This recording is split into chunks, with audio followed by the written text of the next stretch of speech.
Hello hello प्यारे बच्चों, क्या हाल चाल। उम्मीद है आप लोग अच्छे होंगे। तो आज की इस वीडियो लेक्चर में हम बात करने वाले हैं 12th फिजिक्स के चैप्टर नंबर 2 की, जो कि हमने ऑलरेडी आपको इस चैप्टर में कम से कम 8 लेक्चर कंप्लीट करवा दिए हैं। और 8वें लेक्चर में हमने कल ही देखा है किसी भी विलगित गोली चालक की धारिता कैसे निकाली जाती है।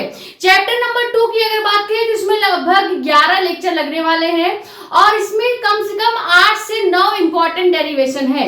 लेकिन अगर बात करें टॉप 3 डेरिवेशंस की इस चैप्टर्स के, तो सबसे पहले नंबर 1 पे आ जाता है समांतर प्लेट संधारित्र की धारिता का डेरिवेशन करना, क्योंकि ये डेरिवेशन 2024 में, 2022 में और लगातार कई सालों में पूछा गया डेरिवेशन है, जो कि डायरेक्ट 5 नंबर में पूछा जाता है। तो अगर चैप्टर नंबर 2 में टॉप 3 डेरिवेशंस के नाम अगर आप जानना चाहते हैं तो पहला डेरिवेशन यही आपको रखना है, जो कि है समांतर प्लेट संधारित्र की धारिता का व्यंजक। ठीक है, और आप 2 डेरिवेशन इस चैप्टर के और तैयार कर लीजिएगा। पहला है निरक्षीय स्थिति पर विभव का व्यंजक और दूसरा है अच्छी स्थिति पर विभव का व्यंजक। अगर आपको अच्छी स्थिति में पोटेंशियल निकालना आ गया, इलेक्ट्रिक पोटेंशियल निकालना आ गया, तो आप अपने आप निरक्षीय स्थिति में भी इलेक्ट्रिक पोटेंशियल निकालना सीख जाएंगे। और ये दोनों आपको सबसे पहले बेसिक में चैप्टर 1 में ही पढ़ाया गया था। ऐसा सेम डेरिवेशन चैप्टर 1 में भी था, बस उसमें आपको वैद्युत क्षेत्र के लिए दोनों डेरिवेशंस करने थे और इसमें आपको इलेक्ट्रिक पोटेंशियल यानी कि वैद्युत विभव के लिए दोनों डेरिवेशन करने हैं।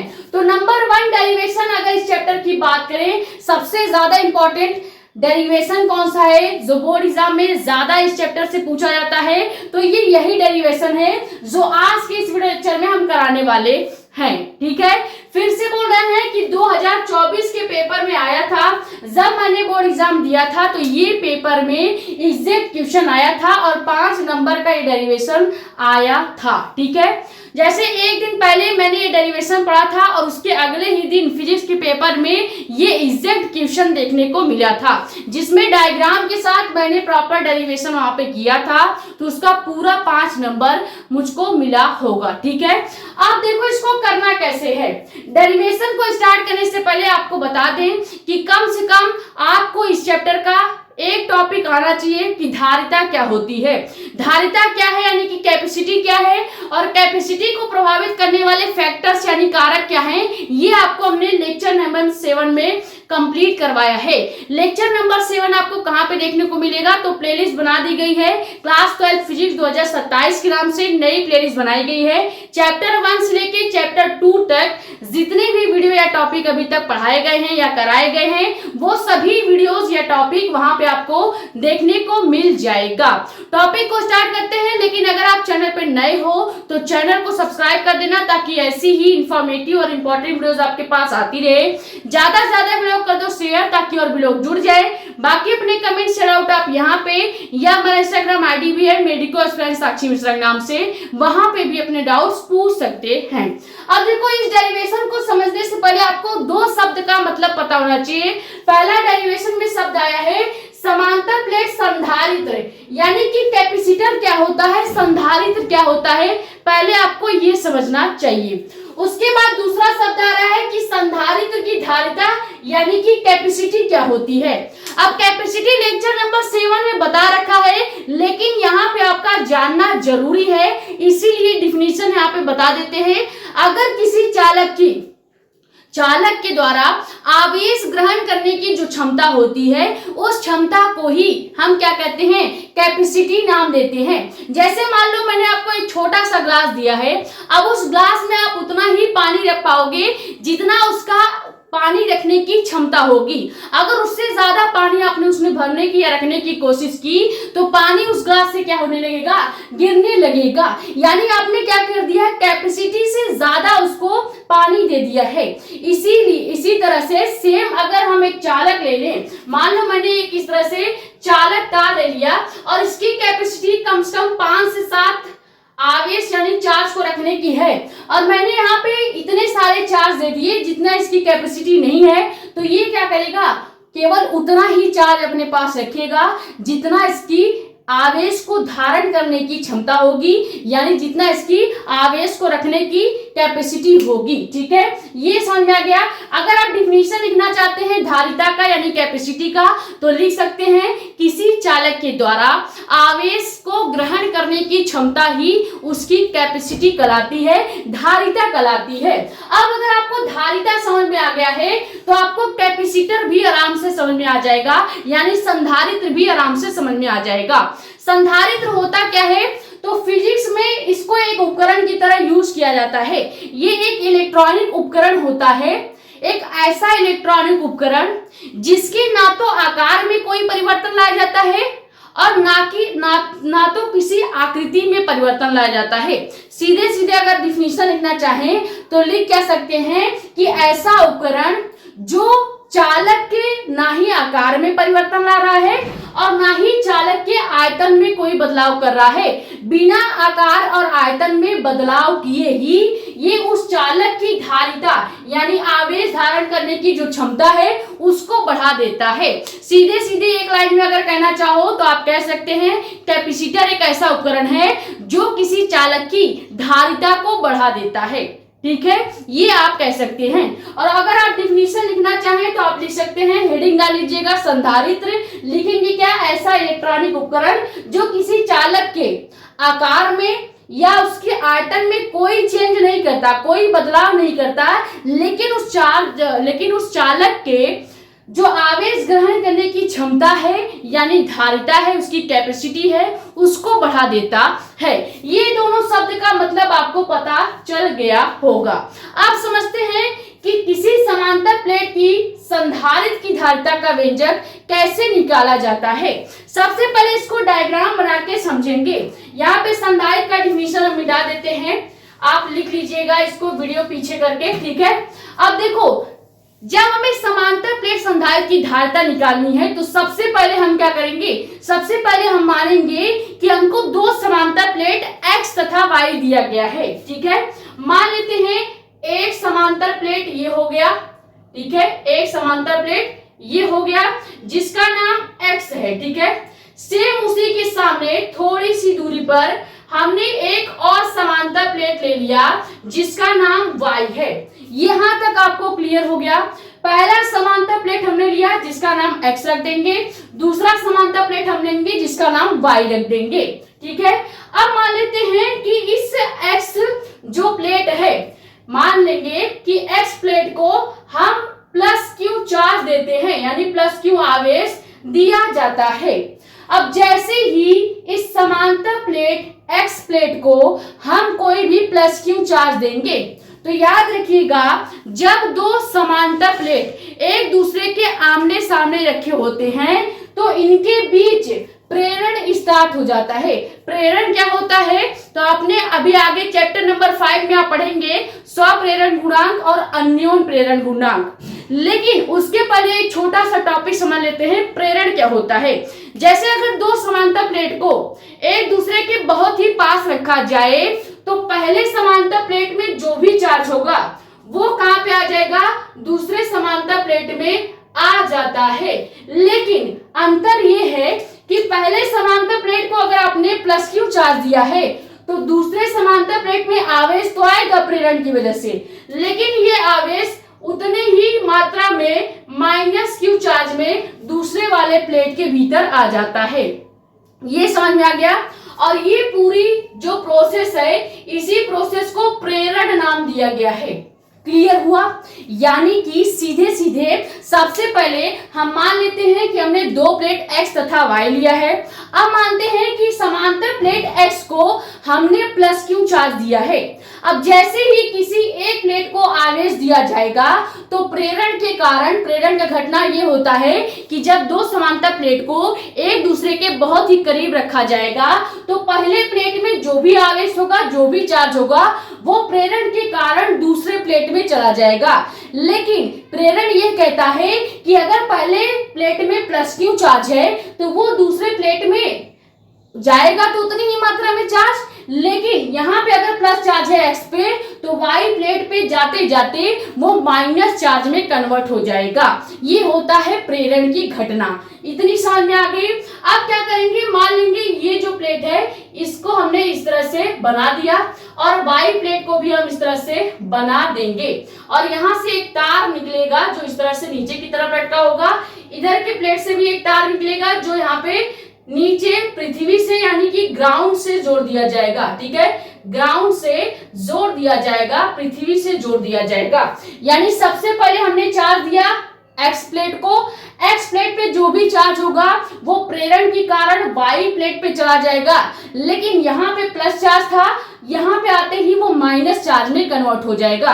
अब जो भी वाई प्लेट पे चार्ज होगा वो इस तार से होते हुए ग्राउंड में चला जाता है, यानी कि समांतर प्लेट जो संधारित है उसमें अब पूरी तरह से चार्ज क्या हो जाएगा, वाई प्लेट पे चार्ज पूरी तरह से 0 हो जाएगा। ये समझ में आ गया। अब इन दोनों प्लेट के बीच की जो दूरी है इसको हम मान लेते हैं कि इनके बीच की दूरी कितनी है, इनके बीच की दूरी d है और यहां से भी इस तरह से प्रेरण की घटना हो रही है। दोनों साइड से प्रेरण की घटना को दर्शाया गया है। अब मान लेते हैं दोनों जो प्लेट है, प्लेट y और प्लेट x, प्लेट y और x, इन दोनों प्लेटों का क्षेत्रफल जो है वो समान है। दोनों का क्षेत्रफल कितना है, a माना गया है और इनके बीच लगने वाला विभव क्या है, v है। ठीक है, यहां तक समझ आ गया। बस इतना ही डायग्राम में आपको समझना है। अब लिखेंगे क्या, जो चीजें अभी डायग्राम में हमने बनाई है वही आपको एग्जैक्ट लिखना होगा। सबसे पहले लिखेंगे क्या कि माना दो समांतर प्लेट x तथा y है। अब यहाँ पे देखो, ये पहला समांतर प्लेट x हो गया और ये दूसरा समांतर प्लेट y हो गया। डेरिवेशन बहुत ही आसान है, थोड़ा सा फोकस होकर अगर आप डायग्राम को और उसके इंफॉर्मेशन को समझ लेंगे तो डेरिवेशन केवल 3 स्टेप में खत्म हो जाएगा। बस सबसे ज्यादा कठिन यही डायग्राम और उसका इंफॉर्मेशन लिखना आपको लगता है। ठीक है, अब यहाँ पे हम सबसे पहले यानी क्या लिखेंगे, लिखेंगे कि माना दो समांतर प्लेट x तथा y है। यहां तक समझ में आ गया। आगे लिखेंगे क्या कि प्रत्येक प्लेट का क्षेत्रफल a है तथा इनके बीच की दूरी d है। अब देखो, हमने मान लिया है कि x जो प्लेट है इसका भी क्षेत्रफल a है और y जो प्लेट है इसका भी क्षेत्रफल a है। ठीक है, लेकिन दोनों प्लेट की दूरी हमने कितनी मानी है, d मानी है। तो यही चीज लिखेंगे कि प्रत्येक प्लेट का क्षेत्रफल a है तथा इनके बीच की दूरी कितनी है, d है। यहां तक समझ में आ गया। अब आगे लिखेंगे कि माना प्लेट x को प्लस q आवेश दिया जाता है। यही चीज हमने डायग्राम में बताया कि सबसे पहले हम x प्लेट को प्लस q चार्ज देंगे। ये समझ में आ गया। अब लिखेंगे जो कि प्रेरण के कारण, यानी कि x प्लेट में प्रेरण की घटना होती है और प्रेरण के कारण प्लेट y के भीतर सतह पर, भीतरी सतह पर यानी अंदर के साइड, देखो मैंने बाहर के साइड माइनस चार्ज नहीं लगाया है, मैंने अंदर के साइड माइनस चार्ज लगाया है। तो वही लिखा जाएगा कि प्रेरण के कारण प्लेट y पर भीतरी सतह में इतनी ही मात्रा में, जितनी मात्रा में इधर प्लस चार्ज उत्पन्न हुआ है उतनी ही मात्रा में वाई प्लेट पर अंदर की साइड माइनस चार्ज उत्पन्न हो जाता है। यही मैंने यहाँ पे लिखा है कि माना एक्स प्लेट को प्लस क्यू चार्ज दिया जाता है और प्रेरण के कारण प्लेट y के भीतर सतह पर उतनी ही मात्रा में माइनस क्यू चार्ज यानी माइनस क्यू आवेश के रूप में उत्पन्न हो जाता है। ठीक है, माइनस क्यू चार्ज जो है वो आवेश के रूप में उत्पन्न हो जाएगा। अब एक लाइन एक्स्ट्रा लिखेंगे जो कि क्या है, प्लेट पर आवेश पृष्ठ घनत्व सिग्मा है। ठीक है, प्लेट पर यानी एक्स प्लेट पर भी मान लेंगे कि जो इस पर लगने वाला पृष्ठ घनत्व होगा वो सिग्मा प्लस का होगा। ठीक है, लिखते नहीं है प्लस, बस मान लेते हैं कि यहाँ पे जो पृष्ठ घनत्व होगा वो प्लस में होगा और इस वाई प्लेट पर जो भी पृष्ठ घनत्व लग रहा है वो माइनस का सिग्मा होगा। ठीक है, ये इतना हो गया डायग्राम और उससे रिलेटेड इंफॉर्मेशन। अब सबसे पहले हम क्या निकालेंगे, इन दोनों समांतर प्लेट के बीच क्षेत्रफल तो ए है, तो सबसे पहले निकाल लेते हैं कि समांतर प्लेट संधारित्र के बीच लगने वाला वैद्युत क्षेत्र की तीव्रता क्या होगी। यानी समांतर प्लेट X और समांतर प्लेट Y, इन दोनों प्लेटों के बीच लगने वाला वैद्युत क्षेत्र की तीव्रता E क्या होता है, सबसे पहले ये निकालेंगे। अब वैद्युत क्षेत्र की तीव्रता आपको इसलिए निकालना है क्योंकि ये जो प्रॉपर डायग्राम है, ये जो प्रॉपर डायग्राम आपको दिख रहा है, ये डायग्राम आपने देखा होगा एग्जैक्ट गॉस प्रमेय के थ्योरी में, जो कि मैंने चैप्टर नंबर 1 में कराया था। इसी तरह से वहां पे भी डायग्राम बनाया गया था, कुछ इस तरह से सर्कल टाइप का डायग्राम था। अगर डायग्राम की बात करें तो इस तरह का वहां पे बेलन बना के हमने आपको बताया था कि कैसे गॉस प्रमेय में E का फॉर्मूला लगाते हैं। जो गॉस प्रमेय का E का फॉर्मूला आया था, वही सेम फॉर्मूला हम यहाँ पे समांतर प्लेट के बीच लगने वाला वैद्युत क्षेत्र की तीव्रता E का फॉर्मूला लगाएंगे। यानी गॉस प्रमेय का जो फॉर्मूला होगा, एग्जैक्ट फॉर्मूला यहाँ पे यूज करना है। तो पहले इसका डायग्राम और इससे रिलेटेड इंफॉर्मेशन का स्क्रीनशॉट कीजिए। फिर सबसे पहले हम वैद्युत क्षेत्र की तीव्रता E निकालेंगे, उसके बाद फिर विभव निकालेंगे, और जब आपको विभव V का मान पता चल जाएगा तब आप धारिता C का मान निकाल सकते हैं। ठीक है,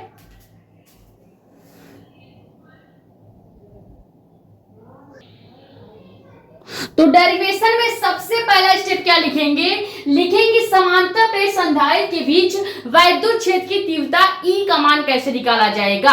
अब देखो, गॉस प्रमेय में हमने आपको एक फॉर्मूला बताया था। फॉर्मूला क्या था, E इक्वल टू आपका फॉर्मूला था सिग्मा अपान एप्सिलॉन नॉट। ये फॉर्मूला एग्जैक्ट हमने आपको गॉस प्रमेय में डेरिवेशन करके बताया था। ये फॉर्मूले में आपको कैपिटल E जो दिख रहा है, यही वैद्युत क्षेत्र की तीव्रता का काम करेगा इस समांतर प्लेट संधारित्र की धारिता के लिए। क्लियर हो गया।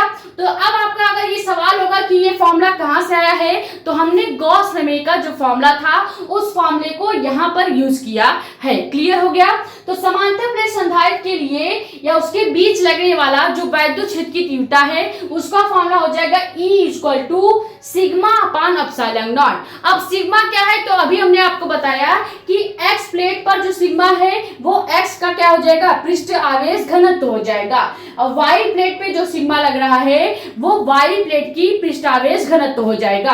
अब पृष्ठ आवेश घनत्व का हमने एक आपको फॉर्मूला पढ़ाया था। फॉर्मूला क्या होता है, sigma equal to Q upon A formula होता है। ठीक है, Q अपान A इसका फॉर्मूला होता है। अगर कोई पूछे सिग्मा क्या है, तो लिख दीजिएगा पृष्ठ आवेश घनत्व इसको कहते हैं। पृष्ठ आवेश घनत्व कहते हैं, जिसको सिग्मा से दर्शाया जाता है, और इसका फॉर्मूला होता है sigma equal to Q upon A। अब अगर यही सिग्मा का मान हम यहाँ पे रख दें E equal to sigma upon epsilon not की जगह पे, तो E का फॉर्मूला यानी वैद्युत क्षेत्र की तीव्रता का फॉर्मूला निकल जाएगा। तो हम क्या करते हैं, हम जानते हैं कि सिग्मा का फॉर्मूला होता है Q अपान A। ठीक है, अब यही सिग्मा का जो मान Q अपान A आया है, इसको यहाँ पे हम फॉर्मूले में रखते हैं। तो यहाँ से वैद्युत क्षेत्र की तीव्रता E का मान क्या निकलेगा, E इक्वल टू हो जाएगा Q अपान एप्सिलॉन नॉट आपका वहीं पे रहेगा। ये जो A है इसको हम नीचे एप्सिलॉन नॉट के जगह पे गुणा कर देंगे। क्लियर हुआ। हमने कुछ नहीं किया है, इस Q अपान A को हम यहाँ सिग्मा की जगह रखेंगे, तो Q तो आपका ऊपर हो जाएगा, एप्सिलॉन नॉट नीचे पहले से प्रेजेंट है तो इसको वहीं पर रहने देंगे। ये नीचे का A जो था इसको हमने एप्सिलॉन नॉट के साथ गुणा कर दिया है। ठीक है, अब ये निकल के जो आया है यही आपका हो जाएगा समांतर प्लेट संधारित्र के बीच लगने वाला वैद्युत क्षेत्र की तीव्रता E का मान। अब आपका अगर सवाल है कि क्या जरूरत है हमें इस E का फॉर्मूला निकालने का, तो E का फॉर्मूला इसलिए निकलवाया जा रहा है ताकि आप विभव V का मान निकाल पाओ। जब तक आप विभव V का मान नहीं निकाल पाएंगे तब तक आप धारिता C equal to Q upon V के फॉर्मूले में V का मान कैसे रखेंगे। तो धारिता C को निकालने के लिए हमें चाहिए विभव V का मान, और विभव V का मान कैसे निकलेगा, इस वैद्युत क्षेत्र की तीव्रता E से निकलेगा। इसीलिए सबसे पहले हम निकालते हैं समांतर प्लेट संधारित्र के बीच लगने वाला, इसके बीच लगने वाला वैद्युत क्षेत्र की तीव्रता E को निकाला जाता है। अब जब E निकल गया है तो हम क्या मान लेंगे, अगला स्टेप हम मानेंगे कि यदि क्या मानेंगे कि यदि प्लेटों के बीच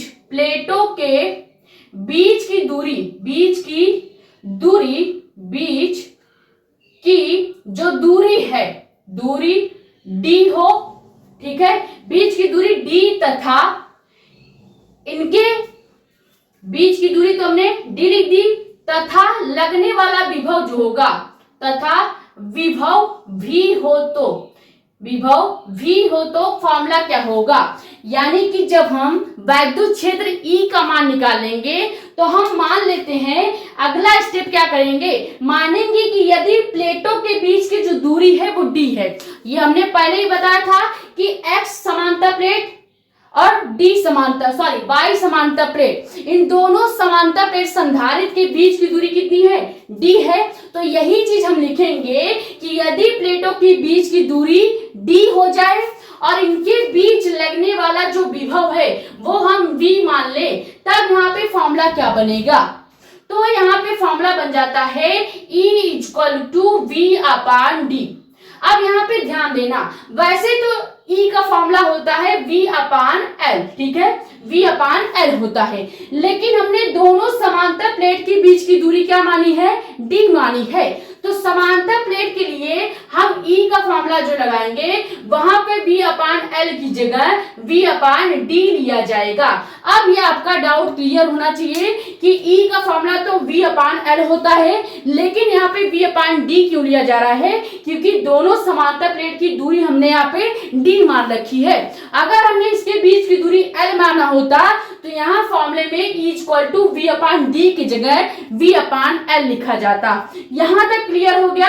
अब यहाँ से हमको चाहिए विभव v का मान, ये तो हमने E का फॉर्मूला लगाया है ना, अब इसी E के फॉर्मूले से अगर हमको विभव v का मान निकालना होगा तो हम क्या लिखेंगे, यहाँ से हम फॉर्मूला बना देंगे क्या, v = E × d, ये फॉर्मूला हो जाएगा विभव v का।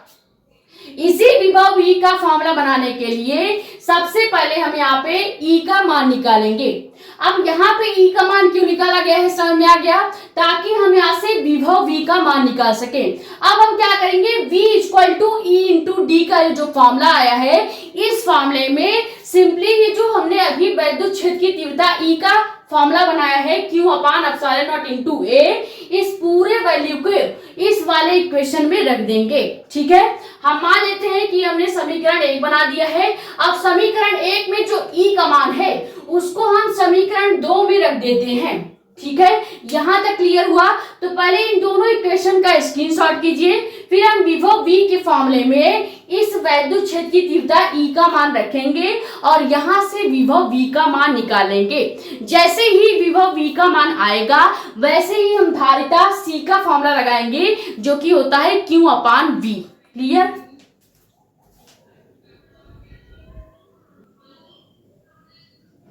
तो इक्वेशन नंबर 2 क्या आया था, विभव v = E × d। अब लिखेंगे क्या कि समीकरण 2 में कैपिटल E का मान रखने पर या आप ये भी लिख सकते हैं कि समीकरण 2 में समीकरण 1 यानी इक्वेशन नंबर 2 में इक्वेशन नंबर 1 का E का मान रखने पर, ठीक है। अब अभी E का हमने मान क्या निकाला, E = Q/ε0 × A, ये अभी हमने निकाला है। अब हम क्या करेंगे, इसी का मान यहाँ पे इस वाले इक्वेशन में रख देंगे। तो इक्वेशन क्या है, v = E है। अब E की जगह हम रख देंगे क्या, पहले यहाँ पे फॉर्मूला लिख देते हैं v = E × d, ठीक है। अब इसमें मान रखेंगे तो v = वैसे ही रहेगा। E का मान क्या है, Q/ε0 × A हो गया। ये हमने प्रॉपर वैद्युत क्षेत्र की तीव्रता E का मान रख दिया।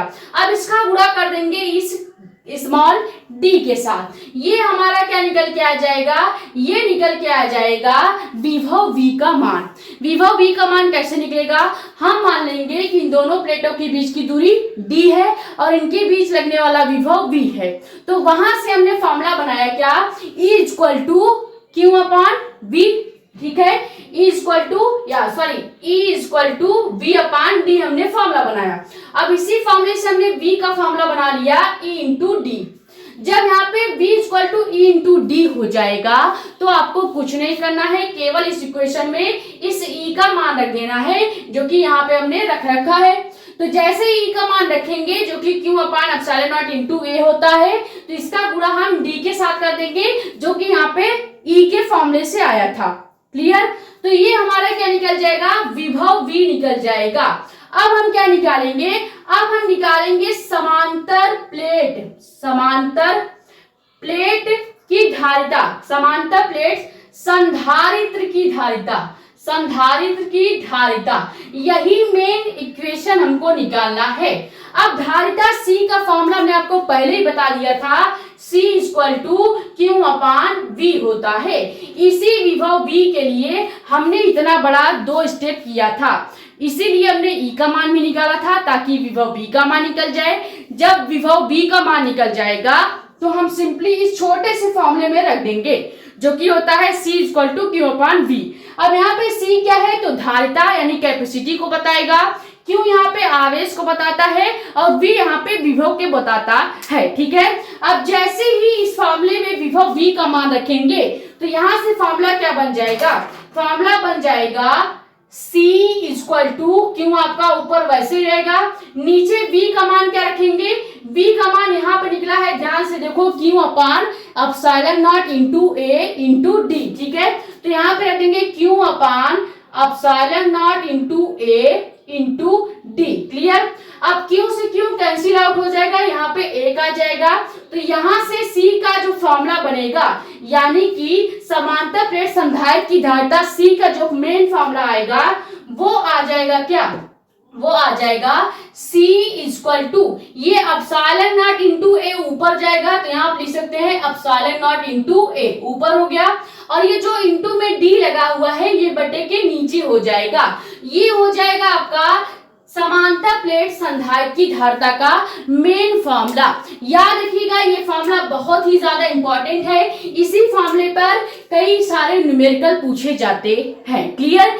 यहाँ पे C क्या है आप लिख लीजिएगा, C को समांतर प्लेट संधारित्र की धारिता कहेंगे, एप्सिलॉन नॉट को निर्वात की वैद्युतशीलता कहेंगे, A को यहाँ पे इन दोनों प्लेटों का क्षेत्रफल कहा जाएगा और D को इन दोनों समांतर प्लेटों का या समांतर प्लेटों की बीच की दूरी कहा जाएगा। क्लियर हो गया? ये फॉर्मूला ही हमें निकालना था।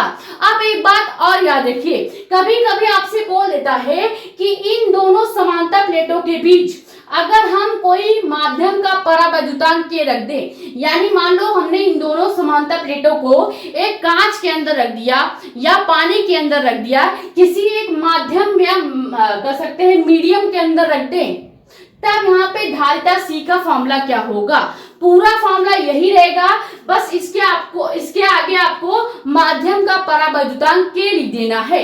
पहले यहाँ तक स्क्रीनशॉट कीजिए, फिर इसका एक और छोटा सा फॉर्मूला बनता है जो कि कभी कभी आपको माध्यम का परावैद्युतांक के देगा न्यूमेरिकल में, तब आपको वो फॉर्मूला लगाना पड़ेगा। नॉर्मली या ज्यादातर जो फॉर्मूला यूज होता है वो यही यूज होता है, C equal to epsilon not into A upon D. लेकिन अगर इन दोनों समांतर प्लेट संधारित्र को किसी एक माध्यम में रख दें, मान लो मैंने कांच में रख दिया या पानी में रख दिया, तो वहां पे संधारित्र का फॉर्मूला क्या होगा उसको भी जानना जरूरी है, क्योंकि कभी कभी न्यूमेरिकल में कोई माध्यम देगा और वहां से आपको C निकलाया जाएगा यानी कि धारिता निकलाई जाएगी, तो उसका फॉर्मूला भी आपको आना चाहिए। पहले इस फॉर्मूले का स्क्रीनशॉट कीजिए, मेन फॉर्मूला आपका यही है।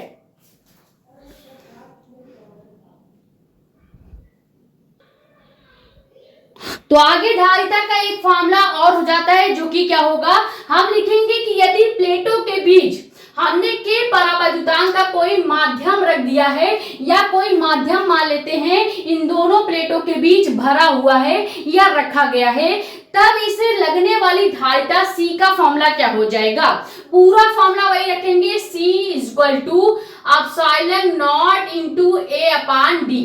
ये हो गया हमारा समांतर प्लेट संधारित्र की धारिता C का फॉर्मूला। अब अगर हमसे बोला जाए कि इन दोनों प्लेटों के बीच हमने कोई माध्यम का परावैद्युतांक K रख दिया है, तब ये C का फॉर्मूला क्या होगा, तो आपको कुछ नहीं करना है, इस पूरे मान के आगे केवल कैपिटल K का गुणा कर दीजिएगा और ये फॉर्मूला हो जाएगा, किसी भी प्लेट के बीच जब भी K परावैद्युतांक माध्यम रखा जाएगा तो वहां पे लगने वाली धारिता C का फॉर्मूला हो जाएगा। तो यहाँ से धारिता का दो फॉर्मूला हमने देखा।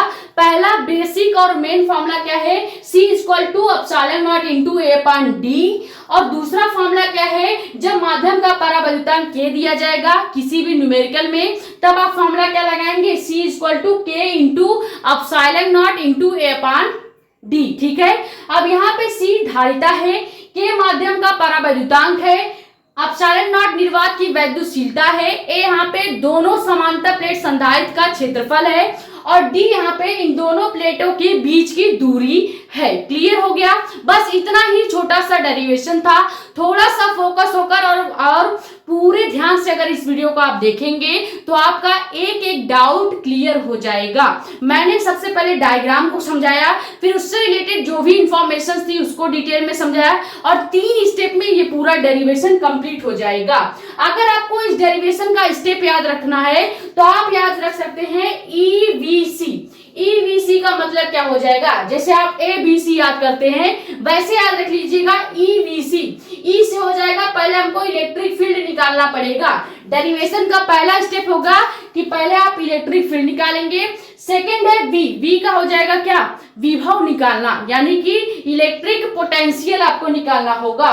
और C से हो जाएगा कैपेसिटी यानी कि धारिता को निकालना। ये 3 स्टेप में पूरा डेरिवेशन हमने कंप्लीट कर दिया है। डेरिवेशन बहुत ही छोटा है, बस आपको डिटेल में और थोड़ा डीप में समझाने की वजह से शायद आपको ये डेरिवेशन थोड़ा सा लेंदी लग सकता है। पहले ही बता दूं कि ये डेरिवेशन 5 नंबर में बोर्ड एग्जाम में पूछा जाता है, तो चाहे जो हो जाए इस चैप्टर का ये डेरिवेशन आपको तैयार होना ही चाहिए। बोर्ड एग्जाम 2024 में आया था, उसके बाद 22 में भी देखने को मिला है, हो सकता है कि 26 में नहीं आया है तो 27 में आपको देखने को मिल जाए। ठीक है, तो आई होप ये वीडियो लेक्चर आपके लिए हेल्पफुल रहा होगा। अगर वीडियो पसंद आई है तो वीडियो को लाइक कर दीजिए, नए हो तो चैनल को सब्सक्राइब कर दीजिए ताकि ऐसी ही इंफॉर्मेटिव और इंपॉर्टेंट वीडियोस आपके पास आती रहे। ज्यादा से ज्यादा वीडियो कर दो शेयर ताकि और भी लोग जुड़ जाएं। बाकी अपने कमेंट से डाउट आप यहाँ पे या हमारा इंस्टाग्राम आईडी भी है मेडिको फ्रेंड साक्षी मिश्रा के नाम से, वहां पे भी अपने डाउट्स पूछ सकते हैं।